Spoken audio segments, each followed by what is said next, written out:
இதைத்தான் நான் படத்தில் சொல்லியிருக்கேன். இந்த கருத்தை வந்து என்னை பொறுத்த வரைக்கும் நான் ரொம்ப தெளிவாக சொல்லியிருக்கேன். ஜாதியவாதியாக எப்படி முத்திரை குத்துனாங்க, யார் குத்துனாங்க? ஏன்னா வேறு எதை வச்சும் உங்களை அழிக்க முடியாதுங்கும் போது உங்களை அழிக்கணும்னு நான் திட்டம் போடுறேன். எதை வச்சும் உங்களை அழிக்க முடியாது. கோரிப்பாளையம் சிலை தான் ரொம்ப பாப்புலர். என்ன காரணம்னா தேவர் கைது செய்யப்பட்ட இடம் அதுதான். அதோட நினைவாக தான் அந்த இடத்துல நாங்கள் வைக்கிறோம் சிலைன்னு சொல்லி கோரிப்பாளையத்தில் வச்சாங்க. அந்த கோரிப்பாளையம் சிலை கீழே நிற்கிறாரு. அதே மாதிரி ஸ்டில்லு நாங்கள் எடுத்துருவோம். இதுக்கு இப்போ ராஜா சார் தான் பண்ணணும்னு போன உடனே முதல் வார்த்தையாக இதான் சொன்னேன். ஐயா, நான் வந்து தேவரை படித்தும் கேட்டும் பார்த்தும் தெரிஞ்சிட்டவன். ஆனால் நீங்கள் ஐயா வாழ்ந்த காலத்திலே வாழ்ந்தவர். அந்த மண் சார்ந்த மண் மனமே உங்களுக்கு தெரியும். மதுரை மண் மனம் உங்களுக்கு தெரியும். தேவரையா வாழ்ந்த காலம் உங்களுக்கு தெரியும். நீங்கள் இதற்குள்ளே வந்துட்டீங்கன்னா எனக்கு வந்து ஒரு 60% வெற்றியை வந்து நான் இங்கேயே நிர்ணயிச்சுட்டு போயிடுவேன். அதனால் நீங்கள் தான் பண்ணணும். நீங்கள் ஃப்ளாட்டாக இருங்கன்னா உங்களுக்கு ஃப்ளாட்டாக இருக்கிறது பெரிய கஷ்டமான நடிப்பு. இருக்கிறதுலே கஷ்டமான நடிப்பு ஃப்ளாட்டாக இருக்கிறது தான். அவர் அவ்வளோ கஷ்டப்பட்டு ஒரு ஷாட் எடுத்துட்டு ராஜா சார்கிட்ட சொன்னேன், ஏன்னா இந்த இடம் நான் சொன்ன இடம். பார்ட் 2வும் ஏதாவது ஐடியா வச்சுருக்கீங்களா? இருக்குது. ஏன்னா இதிலே வந்து தேவருடைய இறுதி வரைக்கும் சொல்லிட்டோம். இதில் இருக்கிற சில சின்ன சின்ன விஷயங்களே வந்து உங்களுக்கு பார்ட் 2க்கு அற்புதமான ஒரு கதைகள் நிறைய இருக்குது. என்ன தேவரை பற்றி முழுக்க சொல்ல முடியல. கடைசியாக நடந்த அந்த ப்ரெஸ் மீட் அப்போ வந்து நவமணி சார் பேசினது, நீங்கள் கோபப்பட்டு வந்து கூட எழுந்து போயிட்டீங்க. அதை நீங்கள் எப்படி பார்க்குறீங்க? ஏன்னா அவர் வந்து அதாவது இல்லை, அவரையும் தவறு சொல்ல முடியாது. ஏன்னா அவர் வந்து வரலாறுல எங்கேயுமே சின்ன பிள்ளை கூட வந்துடக்கூடாதுன்னு நினைக்கிறார். இப்படி வாழ்ந்த ஒரு மனிதரை வச்சு இங்கே ஒரு பெரும் ஜாதியே நடக்குது இல்லை சார்? இப்போ தேவர் தினம் அன்னைக்கே பார்த்தீங்கன்னு வச்சுக்கோங்களேன், மதுரை கோரிப்பாளையமா இருக்கட்டும், இங்கே இருக்கிற மவுண்ட் ரோட்ல அது வந்து மக்கள் வந்து அப்படி, அதாவது இவருடைய புகழையும் இவருடைய பவரையும் எந்த தீயாலையும் எரிக்க முடியல, எக்ஸப்ட் ஜாதி தீ. அந்த ஜாதி தீயை வச்சு கொளுத்தினால்தான் இவருடைய இமேஜ் உடைபடும் அப்படிங்கிறதுக்காகத்தான் இவரை ஜாதியவாதியாக மாற்றினாங்க. இதைத்தான் நான் படத்தில் சொல்லியிருக்கேன். இந்த கருத்தை வந்து என்னை பொறுத்த வரைக்கும் நான் ரொம்ப தெளிவாக சொல்லியிருக்கேன். ஜாதியவாதியாக எப்படி முத்திரை குத்துனாங்க, யார் குத்துனாங்க? ஏன்னா வேறு எதை வச்சும் உங்களை அழிக்க முடியாதுங்கும் போது உங்களை அழிக்கணும்னு நான் திட்டம் போடுறேன். எதை வச்சும் உங்களை அழிக்க முடியல. பவரை வச்சு என்னால் அழிக்க முடியல, இதை வச்சு அழிக்க முடியலங்கும்போது எந்த மக்கள் உங்களுக்கு சப்போர்ட் பண்ணுறாங்களோ அந்த மக்கள் மனசுலே ஒரு இதை ஏற்படுத்தி விடணும். ஆனால் இன்றைக்கு வரைக்கும் தேவர் ஜெயந்தி அன்னைக்கு நீங்கள் போய் பார்த்தீங்கன்னா முதல் பூஜை வந்து இவங்க தான் பண்ணுறாங்க, தேவேந்திர குல வேளாளர் சமுதாயத்தை சேர்ந்தவங்க தான் பண்ணுறாங்க. ஏன்னா அவங்களுக்கு வந்து அவங்கள பொறுத்த வரைக்கும் அவரை வந்து ஒரு மாஸ் லீடராக தான் பார்க்குறாங்களே தவிர தங்களுடைய ஜாதிக்கு எதிரானவர் இதானவர்ன்ற அவங்க பார்க்குறதே கிடையாது. அதைத்தான் நான் மறுபடியும் சொல்கிறேன். இப்படி மக்கள் இருக்கும்போது எங்கே ஜாதிங்கிறது வருது, யாருக்கு தேவைப்படுது? இருந்தாலும் அவங்க ஜாதியை சேர்ந்தவங்களே தான் அவரை பண்ணிக்கிறாங்க. அவங்க ஜாதியை சேர்ந்தவர்களும் அதனால் தங்களுக்கு லாபம் கிடைக்கும்னு நினைக்கிறவங்களும் அவங்க தான் வந்து அதை பயன்படுத்திக்கிறாங்க. நம்ம நல்ல டாபிக் பேசிட்டு விட்டுட்டீங்க. பஷீர் சார் வந்து பார்த்தோன்னே அவர் அழைச்சி கொண்டு போய் ஒரு நாள் மேக்கப் போட்டு பார்க்கலான்ட்டு ஒரு சாதாரண ஜிப்பா போட்டு ஒரு சாதனை போட்டு பட்டையை போட்டோன்னு தேவர் வந்துட்டார். அப்படியே கண்ணு முன்னாடி தேவர் வந்துட்டார். அவர் உடனே அவர் சௌத்ரி அவருடைய நண்பர் ஒருத்தருக்கு வந்து அங்கே ஃபோன் போட்டார். அவர் பார்த்துட்டு இந்த ஃபோனில் வராரு, வீடியோ காலில் அழுகிறாரு. பாருங்க அப்படின்ட்டு திருப்பி காட்டுறாரு. பசும்பொன் தேவர் சிலைக்கு கீழே அவர் நின்றுட்டு இருக்காரு. எந்த இடம்? கோரிப்பாளையம், மதுரை கோரிப்பாளையம் சிலை தான். அங்கே கோரிப்பாளையம் சிலை தான் ரொம்ப பாப்புலர். என்ன காரணம்னா தேவர் கைது செய்யப்பட்ட இடம் அதுதான். அதோட நினைவாக தான் அந்த இடத்துல நாங்கள் வைக்கிறோம் சிலைன்னு சொல்லி கோரிப்பாளையத்தில் வச்சாங்க. அந்த கோரிப்பாளையம் சிலை கீழே நிற்கிறாரு. அதே மாதிரி ஸ்டில்லு நாங்கள் எடுத்துருவோம். கோரிப்பாளையம் சிலை தான் எங்களுக்கும் மாடல் இருந்தது. அப்படியே அழுகிறாரு. பார்த்தோன்னு சரி இது நல்லா ஒர்க் அவுட் ஆகும் போல இருக்கே அப்படின்னு நான் ஏற்கனவே தேவருடைய வரலாறை படித்து வச்சுருந்தேன். சரி இதை நம்ம ஒரு பெரிய இதாக பண்ணலாம், டிவியில் வந்து ஒரு இதாக பண்ணலாம் அப்படின்னு. இதை ஒரு படமாக பண்ணக்கூடிய ஒரு வாய்ப்புங்கும்போது நம்ம பண்ணுவோமே அப்படின்னு ஆரம்பித்த முயற்சி தான் வந்து இந்த தேவர். அதே மாதிரி பஷீர் சார் வந்து இந்த படத்துக்காக வந்து நிறைய வந்து அவருடைய இதை சாக்ரிஃபைஸ் பண்ணார். நிறைய விட்டு கொடுத்தாரு. நான்வெஜ் சாப்பிட்றத நிறுத்தினார். முருக கடவுளை வந்து வணங்க ஆரம்பித்தார். ஒரு நாள் வந்து ஷூட்டிங் நடந்துகிட்ருக்கு. இவர் வந்து இந்த மேக்கப்பில் இருக்கார். வெள்ளிக்கிழமை நமாஸ் பண்ணணும். அப்படியே தேவர் கெட்டப்பிலே போய் கோயிலில் இதில் மசூதியில் போய் நமாஸ் பண்ணார். யாரும் ஒன்றும் சொல்ல, எல்லோரும் பயங்கர ஹாப்பியாக அதை வரவேற்றாங்க. எதுக்கு நான் சொல்கிறேன்னா, இங்கேயும் ஜாதி அவங்களும் பார்க்கல, நாங்களும் பார்க்கல. யார் பார்க்குறா? காசு பார்க்கணும்னு சொல்கிறவங்க தான் யார் பார்க்குறா? இதனால யாருக்கோ ஏதோ ஒரு லாபம் இருக்குது, அவங்க தான் வந்து பார்த்துக்கிறாங்கங்கிறது தான். இந்த படம் முடிவு பண்ணின உடனே நான் சொல்லிட்டேன், இதுக்கு இளையராஜா சார் தான் இசைன்னு. எல்லோரும் என்ன ராஜா சார் தான் நீங்கள் கம்பல்சரியாக சொல்கிறீங்களே, ராஜா சார் வந்து இது பண்ணணுமே அப்படின்னு. ராஜா சார்கிட்ட போய் பேசும்போது நான் எனக்கு இதுதான் முதல் படம் ராஜா சாரோட. இத்தனை வருஷம் படம் பண்ணியிருக்கேன். ராஜா சாருக்கு நல்லா தெரியும். முதல் படத்துக்கே போகலையே. ஆமாம், எங்கேயுமே போகல நம்ம. இதுக்கு இப்போ ராஜா சார் தான் பண்ணணும்னு போன உடனே முதல் வார்த்தையாக இதான் சொன்னேன். ஐயா, நான் வந்து தேவரை படித்தும் கேட்டும் பார்த்தும் தெரிஞ்சிட்டவன். ஆனால் நீங்கள் ஐயா வாழ்ந்த காலத்திலே வாழ்ந்தவர். அந்த மண் சார்ந்த மண் மனமே உங்களுக்கு தெரியும். மதுரை மண் மனம் உங்களுக்கு தெரியும். தேவரையா வாழ்ந்த காலம் உங்களுக்கு தெரியும். நீங்கள் இதற்குள்ளே வந்துட்டிங்கன்னா எனக்கு வந்து ஒரு 60% வெற்றியை வந்து நான் இங்கேயே நிர்ணயிச்சுட்டு போயிடுவேன். அதனால் நீங்கள் தான் பண்ணணுன்னு சிரிச்சார். நீ சொல்கிற உண்மை தான். நீங்கள் சொல்லும் போதே எனக்கு வந்து அந்த காலகட்டங்கள் வந்து நினைவுக்கு வருது. அதனால் நீங்கள் தான் பண்ணணுங்க ஐயா. அது மட்டும் இல்லை, இன்றைக்கி வரைக்கும் எங்கள் தேவர் எதுனாலும் தேவர் காலடி மண்ணே போற்றி பாடடி பண்ணே தான் எல்லோரும் வந்து பாடுறாங்க. இதை தாண்டணும்னு நான் ஆசைப்பட்றேன். உங்களால் தான் தாண்ட முடியும். வேறு யாரையும் வச்சு என்னால் அந்த வெற்றியையும் கொண்டுட்டு வர முடியாதுன்னு அற்புதமான 5 பாடல்கள் வந்து பண்ணி கொடுத்துருக்காரு. அதே மாதிரி படத்தினுடைய ரீரெக்கார்டிங்கும் நம்ம என்ன நினச்சோமோ அதுக்கு ஒரு படி மேலே இசைங்கிறது அப்படி ஒரு படத்தை வந்து உயர்த்தி கொண்டுட்டு போயிருக்காரு ராஜா சார். வரிகள் அண்ட் பாடகர்கள்லாம் யார் சார்? வரிகள் யார்? ராஜா சார் 2 பாட்டு எழுதினார். நான் ஒரு பாட்டு எழுதியிருக்கேன். கங்கைமரன் சார் ஒரு பாட்டு எழுதியிருக்காரு. ஸ்நேகன் ஒரு பாட்டு எழுதியிருக்காரு. கார்த்திக் பாடியிருக்காரு. ரொம்ப வம்படியாக ராஜா சார் நீங்கள் பாடியே ஆகணும் சார், பாடியே ஆகணும். இப்போ எனக்கு போயிடுச்சு, எனக்கு வாய்ஸ் போயிடுச்சு, நான் சொல்கிறேன்ல, எனக்கு இப்போ தெரியும், நான் சொல்கிறேன் அப்படின்னு கோபமாக சொன்னார். நான் இல்லைண்ணே, நீங்கள் பாடினா நல்லாயிருக்குண்ணே, எனக்காக ஒரே ஒரு பாட்டுண்ணே அப்படின்னு. அவர் என்ன நினச்சாருன்னு தெரில. ஒரு பாட்டு கம்போஸ் பண்ணிவிட்டு வந்த ஒன்று சொன்னார், இது எனக்கு கரெக்டாக இருக்கும், நான் பாடலான்னு. காலைல விழுந்தேன்.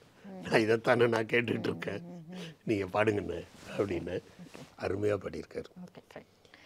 தென் உங்களுக்கு எப்படி இருக்கு இவ்வளோ வருட உழைப்பு, தென் ராஜா சார் எல்லாமே சேர்ந்து நீங்கள் அதை எப்படி ஃபீல் பண்ணி? எனக்கு வந்து படத்தை முதல்ல ஃபஸ்ட்டு டைம் பார்க்குறோம்ல, அப்போ வந்து ஒரு ஜட்ஜ்மெண்ட் வரும், ஆடியன்ஸாக பார்ப்போம். அது வரைக்கும் என்ன, அந்த படத்துலேயே நானும் உழைச்சிக்கிட்டே இருக்கேன்.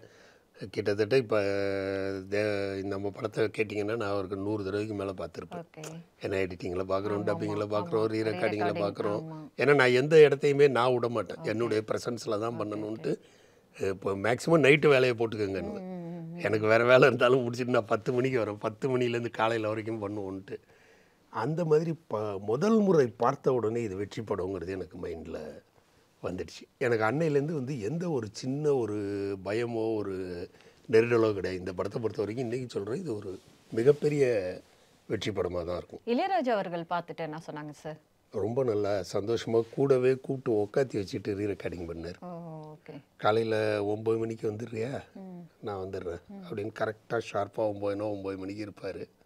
முன்ன பின்ன போனால் நான் தான் லேட்டாக போயிருப்பேன், அவர் கரெக்டாக உட்காந்துருப்பார். அந்த இதை போட்டு காட்டு, அவருக்கு போட்டு காட்டு, நல்லா இருக்கா, கரெக்டாக இருக்கா, ஏன் இதை இப்படி கொஞ்சம் இழுத்த, இதை இங்கேயே கட் பண்ணியிருக்கலாமே, பட் இது நல்லா இருக்குது அப்படின்னு ஒரு ஃபுல் என்ஜாய்மெண்ட்டோட 10 days பண்ணார். அவர் 10 days ரீரெக்கார்டிங்கெல்லாம் இப்போ வந்து அந்தளவு இன்வால்வ் ஆகி பண்ணுறதெல்லாம் ரொம்ப பெரிய விஷயம். ரெண்டாவது அவரும் வந்து தேவர் பெருமானுக்கு செய்கிறோம் அப்படிங்கிறது. இன்னும் சொல்ல போனால் தேவர் பெருமான்ற டைட்டிலை சஜஸ்ட் பண்ணது வந்து ராஜா சார் தான். நாங்கள் வெறும் தேசிய தலைவர் தான் சொல்லிட்டு இருந்தோம். இந்த படத்துக்கு தேவர் பெருமான் தான் சரியான டைட்டிலு, அதை கொண்டுட்டு வாங்கன்னு. சரி, ரெண்டையும் லிங்க் பண்ணோம், கரெக்டாக இருந்தது. தேசிய தலைவர் தேவர் பெருமான், மறைக்கப்பட்ட வரலாறுன்னு பிரமாதமாக இருந்தது. சரின்ட்டு அதை இது பண்ணி ராஜா சார் ரொம்ப இன்வால்மெண்ட்டோடு பண்ணியிருக்காரு. சில விஷயங்கள் வந்து நான் சொன்னேன், ஐயா இந்த இடம் வந்து கருத்து மாத்திரம் வெளியில் வரணும், இது ஒரு மோதலாக தெரியக்கூடாது, ஆனால் இதற்குள் மோதல் இருக்குது இப்போ நான் சொன்னேன்ல, இது கத்தி மேல் நடக்கிற விஷயம் இந்த மாதிரி கதைகளில். அந்த மாதிரி ஒரு 2-3 சீன் எனக்கு மாட்டிடுச்சு. ஓகே. கருத்து மோதல்கள் தான், எஸ். ஆனால் அதை வந்து நீங்கள் கொஞ்சம் ஏன்னா கருத்து மோதல்களுங்கும் போது நம்ம ரியாக்ஷனை காட்டி ஆகணும். இல்லை நீங்கள் சொல்ல எனக்கு பிடிக்கல சார் அப்படின்னு ஒன்று, அப்படி நான் பார்த்தேன்னா என்னன்னா நான் ஏதோ பண்ண போகிறேன்னு அர்த்தமாயிடும். பிடிக்கலையா அப்படின்னா நான் வில்லன் ஆகிடுவேன். இதெல்லாம் இந்த ரியாக்ஷன்ஸ் அந்த மாதிரி ஒரு 2-3 சுச்சுவேஷன் படத்தினுடைய மெயின் சுச்சுவேஷனில் லாக் ஆகிடுச்சு. நான் சொல்லிட்டேன், ஐயா இந்த இடம் கருத்து மோதலாக தெரியணும், அவர் ஏதோ யோசிக்கிறாருன்னு தெரியணும், அது வில்லனியா என்னன்னு தெரியக்கூடாது, ஆனால் வில்லனியாகவும் இருக்கணும், வில்லனியாக தெரியக்கூடாது. இப்படி நீ என்ன சொல்கிறேன்னு எனக்கு புரியல பண்ணார் ஃபஸ்ட்டு. அப்புறம் உண்மையிலே இந்த படத்தை பார்க்கும்போது அதுதான் ஹேட்ஸ் ஆஃப். ராஜா சார் ராஜா ராஜா ராஜா தான்ற அங்கே தான் நம்ம என்ன சொன்னோமோ அதை அப்படியே பண்ணியிருக்காரு. அந்த ஒரு ஷாட்டே அப்படி ஒரு ஷாட் எடுத்தேன். அது எந்த காட்சின்னு சொன்னால் என்ன தவறாயிடும். 14 ஷாட் எடுத்தேன். ஏன்னா நீங்கள் கேட்டிங்கள நடிக்கிறவங்க புதுசு எப்படின்னு, எப்படி சொன்னாலும் அது வில்லனாக தெரியுது, இதாக தெரியுது. எதுவுமே பண்ண வேண்டாம் சார், நீங்கள் ஃப்ளாட்டாக இருங்க, நான் எடுத்துக்கிறேன். நீங்கள் ஃப்ளாட்டாக இருங்கன்னா உங்களுக்கு ஃப்ளாட்டாக இருக்கிறது பெரிய கஷ்டமான நடிப்பு, இருக்கிறதுலே கஷ்டமான நடிப்பு ஃப்ளாட்டாக இருக்கிறது தான். அவர் அவ்வளோ கஷ்டப்பட்டு ஒரு ஷாட் எடுத்தேன்.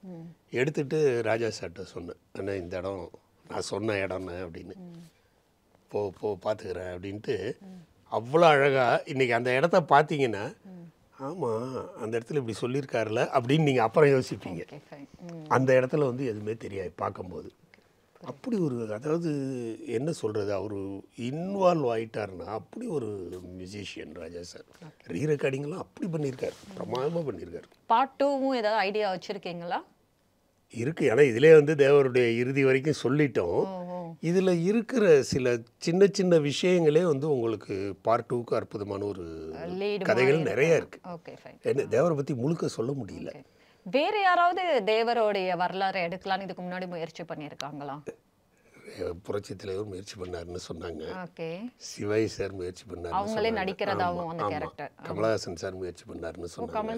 ஆமாம், ஆஃப்டர் தேவர் மகனும், தேவர் மகனுக்கு முன்னால். பட் என்னன்னா இது வந்து கொஞ்சம், அதாவது வந்து இப்போ என்ன மாதிரி ஆளுங்களுக்கு தான் கரெக்டான விஷயம். நீங்கள் நாளைக்கு வந்து என்ன இப்படி தப்பாக பண்ணிட்டீங்க, ஆமாம் சார் தப்பாக பண்ணிட்டேன் மன்னிச்சிடுங்கன்னு. இப்போ ஒரு கமல் சாரோ சிவாஜி சாரோ அந்த மாதிரி சொல்ல முடியாது. நான் தெளிவாக சொல்லுவேன், ஆமாம் சார் தப்பாயிடுச்சு மன்னிச்சிடுங்க. ஆனால் இன்றைக்கி என்ன ரொம்ப அற்புதமான விஷயம்னா, இந்த படத்தை இமானுவேல் குடும்பத்தினர் அவங்களுடைய இவங்க வந்து பார்த்தாங்க. பார்த்துட்டு பாராட்டினாங்க. அதாவது எங்கேயுமே நீங்கள் வந்து யாரையுமே தவறாக சொல்லலை. நான் தான் சொன்னேன், தவறு சொல்கிறதுங்கிறது என்னுடைய நோக்கமே அல்ல. இந்த படத்தில் தவறு சொல்கிறதுங்கிறது நோக்கம் அல்ல.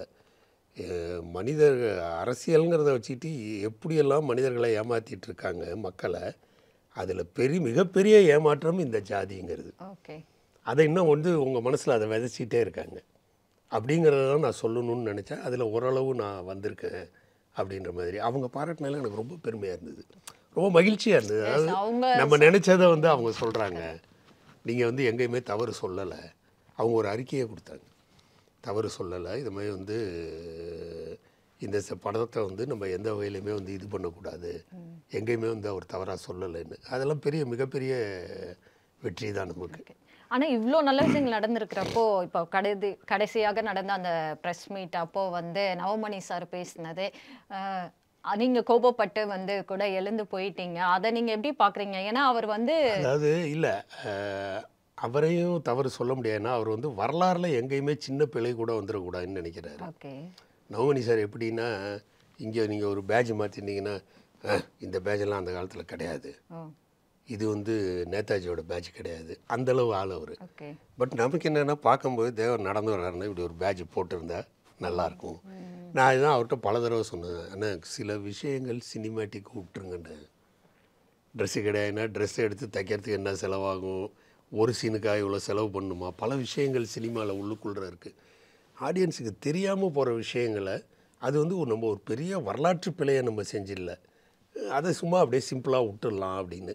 இதில் ஒரு பாடல் காட்சி வர்ற மாதிரி ஒரு காட்சி, எனக்கு வந்து எனக்கு மட்டும் இல்லை, நிறைய பேருடைய ரெக்வஸ்ட்டே என்னென்னா, எங்கள் ஐயாவை வந்து இராணுவ உடையில் காட்டுங்க.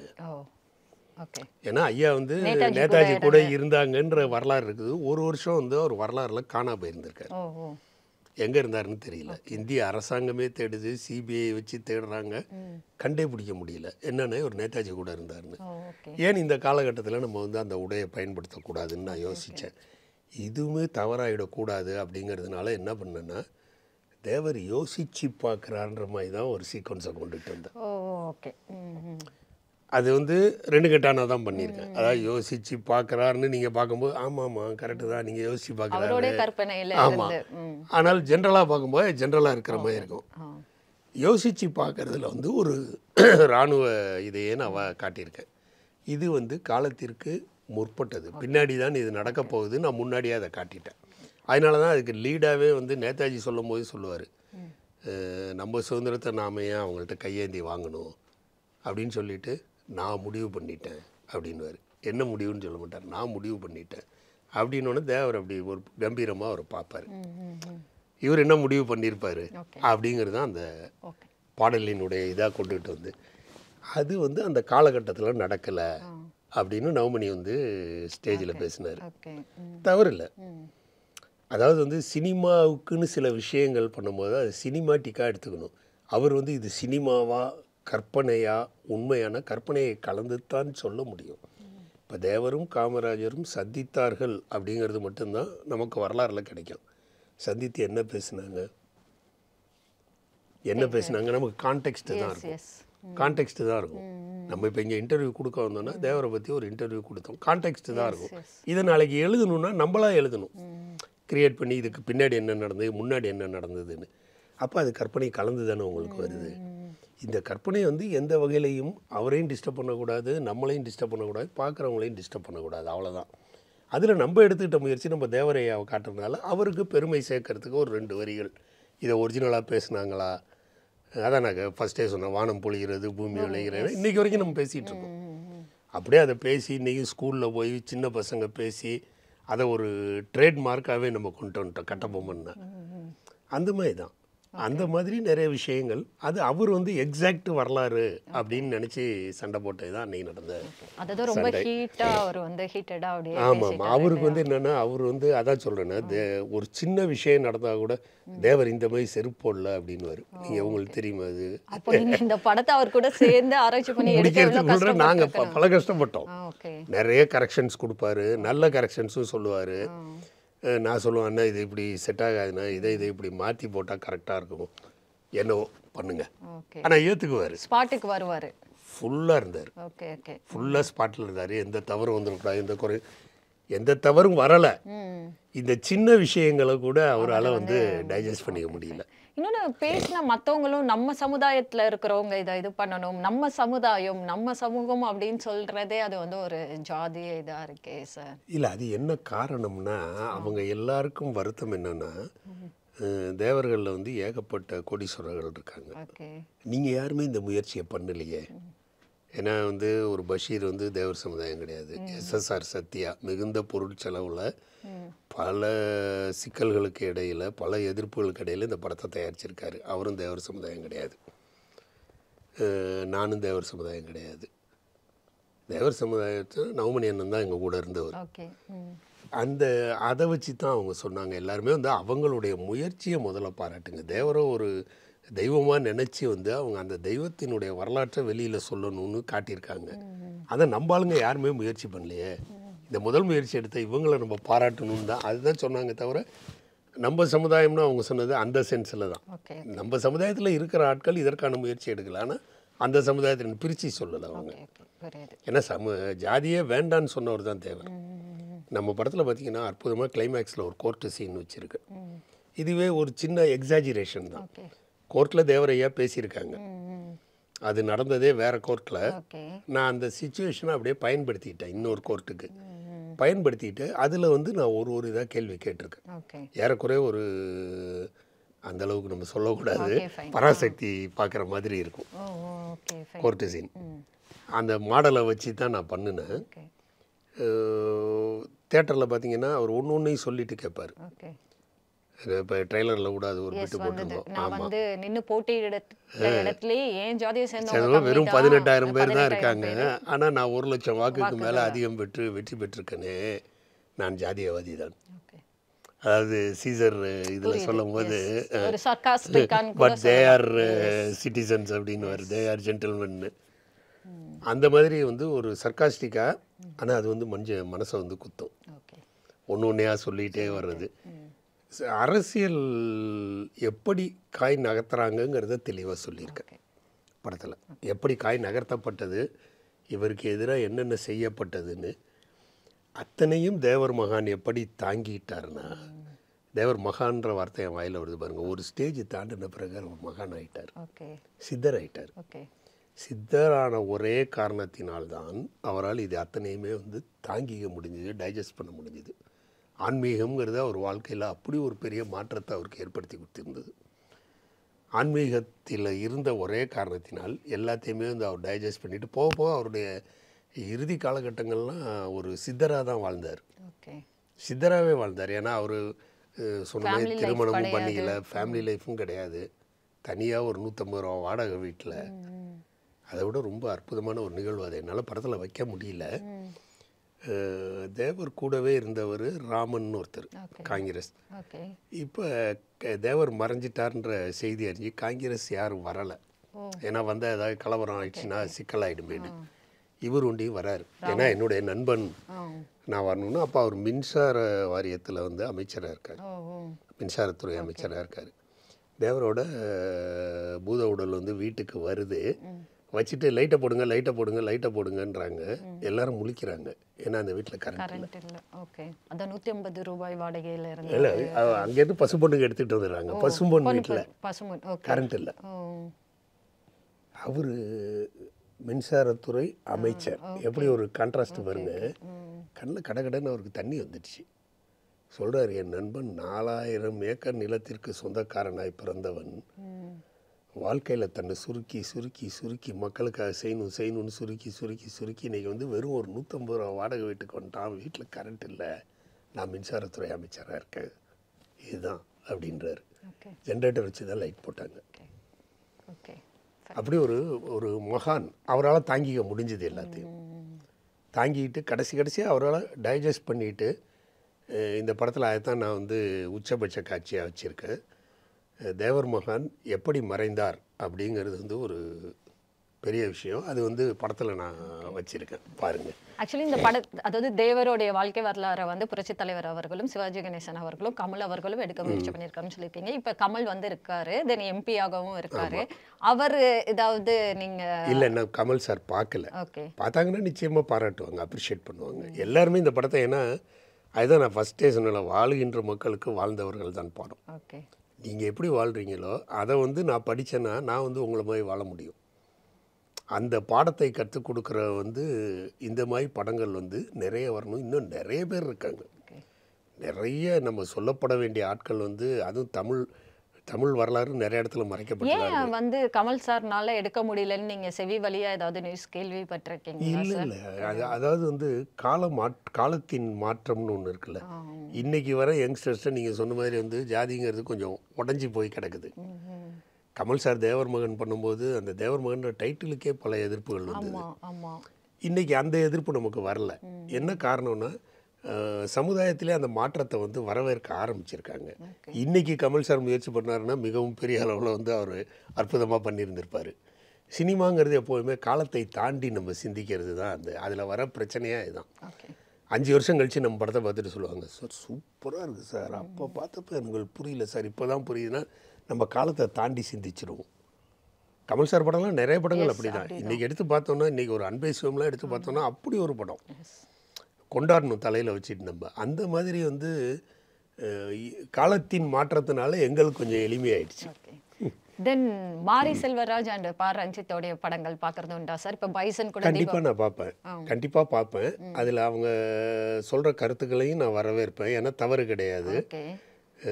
வாழையெல்லாம் பார்த்தீங்கன்னா உண்மையிலே வந்து நிறைய நல்ல விஷயங்கள் சொல்லியிருந்தாங்க. நான் வந்து எங்கேயுமே வந்து அவங்களுக்கு எதிராகவோ இதாகவோ சொல்ல. பார்க்குற மக்களினுடைய மனதை பொறுத்து தான் எல்லா விஷயமுமே. இதை நீங்கள் சினிமாவாக பார்த்துட்டு வந்துட்டீங்கன்னா பிரச்சனை கிடையாது. இது சரண் அதாவது நான் திரைப்படக் கல்லூரியில் படிக்கும்போதே ஒரு விஷயம் சொல்லுவாங்க, அதுதான் ஒரிஜினல் சினிமான்னு சொல்லுவாங்க. என்னென்னா, ப்ராப்ளத்தை எடுத்து அனலைஸ் பண்ணுங்கள், படத்தில் முடிவை சொல்லாதீங்க. பார்த்துட்டு போகிறவங்க நீங்கள் பண்ண அத்தனை அனலைசிங்கையும் பார்த்துட்டு let him be the judge. அவன் ஜட்ஜ்மெண்ட் கொடுக்கட்டும், இதுதான் கரெக்டு, இது தப்புன்னு. நான் இந்த படத்தில் அந்த முயற்சியும் பண்ணியிருக்கேன். ஓகே. அந்த அந்த இடத்துல வந்து எந்த முடிவையும் நான் சொல்லலை. இதான் நடந்திருக்கும், இதான் நடந்திருக்கும், ஒருவேளை இப்படி நடந்திருக்குமோ, யோசிச்சுக்கோங்க, நீங்கள் யோசிச்சுக்கங்கன்னு. அதாவது சினிமா பார்க்குறதே இன்னைக்கு கஷ்டம், அதில் போய் உங்களை யோசிக்க சொன்னால் அதை விட கஷ்டம். ஒரு இதில் சொன்னாங்க, கண்ணதாசனோட ஒரு பேட்டி ஒன்றில் சொல்லும் போது சொன்னாங்க, ஒரு கோப்பையிலே என் குடியிருப்பு, ஒரு கோலமையில் என் துணை இருப்பு, இசை பாடலிலே. அவர் நடுவராக வச்சுட்டு கேட்குறாங்க, உங்களை மாதிரி ஒரு பெரிய கவிஞர் வந்து ஒரு கோப்பையில் என் குடியிருப்பு, ஒரு கோலமையில் என் துணை இருப்புன்னு பாடலாமான்னு. இன்னொருத்தர் எழுந்திரிச்சு சொல்கிறாரு, நண்பர் தப்பாக புரிஞ்சிட்டு பேசுகிறாரு, ஒரு கோனா அரசன், ஒரு பையிலே என் குடியிருப்புன்னு. கண்ணதாசனுடைய பேனா தான் அந்த பாட்டை சொல்லுது. ஒரு பையிலே என் குடியிருப்பு, ஒரு கோல மயில் என் துணை இருப்பு. அதாவது புறா இறக்கைனாலும் மயில் இறக்கைனாலும் எழுதுவாங்க. அந்த காலத்திலேருந்தே என் கவிஞன் எழுதி இருக்கிறான் என்று சொல்வதற்காகத்தான் கூட வந்து ரெண்டையும் வச்சுருந்தார். இசை பாடலிலே என் உயிர் துடிப்புன்னு அவருடைய பேனா சொல்லுதுன்னு. இவர் ரெண்டு சைடும் பார்த்துக்கிட்டே உட்காந்துருக்காரு, அமைதியாக உட்காந்துருக்காரு. கடைசியாக கண்ணதாசன்ட்ட கேட்குறாங்க, ஐயா நீங்கள் என்ன நினச்சி எழுதுனீங்கன்னு. அவர் சிரிச்சுக்கிட்டே சொன்னாராம், இது வரைக்கும் பாட்டு எழுதுறது தான் கஷ்டம்னு நினச்சேன், இப்போ தான் புரியுது, அதை புரிஞ்சுக்கிறது அதை விட கஷ்டம்னு. அதுதான் உண்மை. ஒரு படத்தை பார்த்துட்டு அதை நம்ம புரிஞ்சுக்கிறோம்ல, அதுதான் வந்து நீங்கள் எந்த அளவுக்கு பாதிக்கப்படுறீங்க, நீங்கள் எந்த அந்த அளவு தான் படம்ங்கிறது இருக்கணும். இன்றைக்கி அதில் வந்து மாரி செல்வராஜ் சார்லாம் வந்து நிறைய அந்த ஸ்ட்ரோக்கை கொடுக்குறாங்க. நம்ம பார்க்கும்போது ஒரு தட்டு. இன்னமும் சொல்ல போனால் அவருடைய அந்த பரியேறும் பெருமாள் படத்துக்கு அற்புதமான ஒரு படம். பரியேறும் பெருமாள் பார்த்த உடனே நான் நினச்சேன், ஆஹா, இப்படி ஒரு இவர் டைரக்டர் வந்திருக்காரு, பெரிய விஷயம். அடுத்து வந்த கர்ணன்லாம் பார்க்குறப்போ உங்களுக்கு எப்படி இருந்தது சார்? அடுத்த எல்லாம் கொஞ்சம் மிகையாக போயிட்டாரோன்னு எனக்கு தோணுது. பைசன் பார்த்தீங்களா? பைசன் பார்த்தேன், நல்லா இருந்தது, நல்லா இருந்தது. பட் எதையுமே வந்து அவருடைய பரியேறும் பெருமாளை டச் பண்ண முடியல. பரியேறும் பெருமாள் வந்து அப்படி ஒரு இது, ஒரு இடமும் சின்ன சின்ன விஷயங்கள் கூட அதில் அப்படி ஒரு ரியாலிட்டி இருந்தது, எல்லாமே இருந்தது.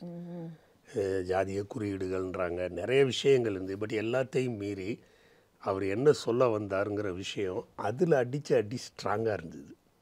அதே மாதிரி ரஞ்சித் சாருக்கு சொல்லணுன்னா, எனக்கு நட்சத்திரம் நகர்கிறதுன்னு ஒரு படம் பண்ணியிருந்தேன்.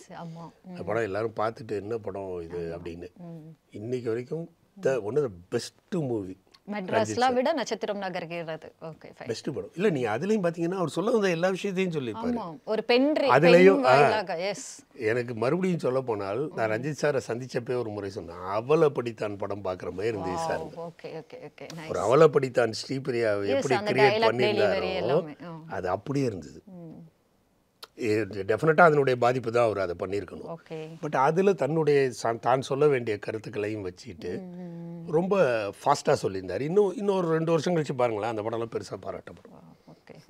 அதனால் அவங்களும் நல்ல இயக்குனர்கள். ரஞ்சித் சாரும் சரி, மாரி செல்வராஜ் சரி, தமிழ் சினிமாவுக்கு கிடைச்ச பொக்கிஷங்கள் தான் அவங்க, மறக்க முடியாது. ரொம்ப ரொம்ப ரொம்ப நன்றி சார். நன்றி. மனதிலிருந்து தான் நிறைய விஷயங்கள் பேசுனீங்க. போலி அப்படிங்கிறது எப்பொழுதும் உங்ககிட்ட இருக்காது. அது வந்து நீங்கள் வந்த விஜயகாந்த் கேப்டன் அவர்கள் அண்ட் ராவுத்தர் அவர்களின் வழின்னு கூட சொல்லலாம். ஸோ கண்டிப்பாக வந்து நீங்கள் எடுக்கிற இந்த படத்தை கேப்டன் அவர்களும் பார்த்துட்டு இருப்பாங்க அப்படின்னு சொல்லி தான் கேப்டனுடைய அருள் ஆசி என்றைக்குமே எனக்கு இருக்குது. ஏன்னா தம்பின்னு சொல்லுவார், எங்கள் அண்ணன் வந்து எங்கே இருந்தாலும் வந்து பார்த்துக்கிட்டு இருப்பார், எங்கே வந்தாலும் வந்து ஆசி கொடுப்பாரு. இன்றைக்கி அதே மாதிரி வந்து ஃபேஸ்புக்லேயும் சரி, இதுலேயும் சரி, எல்லாத்துலேயுமே வந்து கேப்டனுடைய ரசிகர்கள் அத்தனை பேரும், அண்ணன் இது நம்ம படம்னு, நாங்கள் பார்க்குறோன்னு. நீங்கள் அவர் இருந்தப்போ வந்து ஆக்டிவாக ரொம்ப இருந்தப்போ இந்த ஐடியா உங்களுக்கு தோணி இருக்கா? ஏதாவது ஷேர் பண்ணியிருக்கீங்களா? பக்கத்துல நானும் கேப்டனும் சேர்ந்து புலித்தேவனை பண்ணலான்னு, புலித்தேவன் கதையை வந்து ஒரு ஐடியா பண்ணணும். பாண்டியத்தேவன் டைட்டில்லாம் வச்சார், கேப்டன் டைட்டில் வச்சு ஏறக்குறைய ஸ்கிரிப்ட் டிஸ்கஷன் அந்த அளவுக்கு போணுது. பட் அது ஏதோ சில காரணங்களால டேக் ஆஃப் ஆகாமல் போயிடுச்சு. ஏன்னா அப்போ வந்து வரலாற்று கதைங்கிறது ரொம்ப பயந்தாங்க. Okay okay. இன்னைக்கு வந்து இன்னைய யங்ஸ்டர்ஸ் பார்த்தீங்கன்னா வரலாறை பார்க்கறதுக்கு தயாராக இருக்காங்க. தெரிஞ்சுக்க ஆசைப்படுறாங்க. என்ன நடந்தது, ஏன் நடந்தது, இது என்ன அப்படின்னு. அதனால இன்னைக்கு வரலாறு பண்ற அதான் நான் சொன்னேன். கமலஹாசன் கேட்டிங்களே நீங்கள், இன்னைக்கு அவர் தட்டினார்னா ரொம்ப ஈஸியான விஷயம். Okay fine. பட் அந்த காலத்தின் மாற்றம் தான் இதெல்லாம். ஓகே, ரொம்ப நன்றி சார். கண்டிப்பாக படமும் வந்து நீங்கள் நினைத்த மாதிரியான விமர்சனம் அந்த வெற்றியும் கிடைக்கும் அப்படின்னு சொல்லிட்டு எங்கள் சேனல் சார்பாக பெரும் வாழ்த்துக்கள். Thanks a lot sir. நன்றி. நேயர்களுக்கு என்னுடைய அன்பு வணக்கங்கள். நன்றி. படத்தை தியேட்டரில் போய் பாருங்கள். சிறப்பான படம். உங்களுடைய ஆதரவு வேணும். நன்றி. Thank you sir.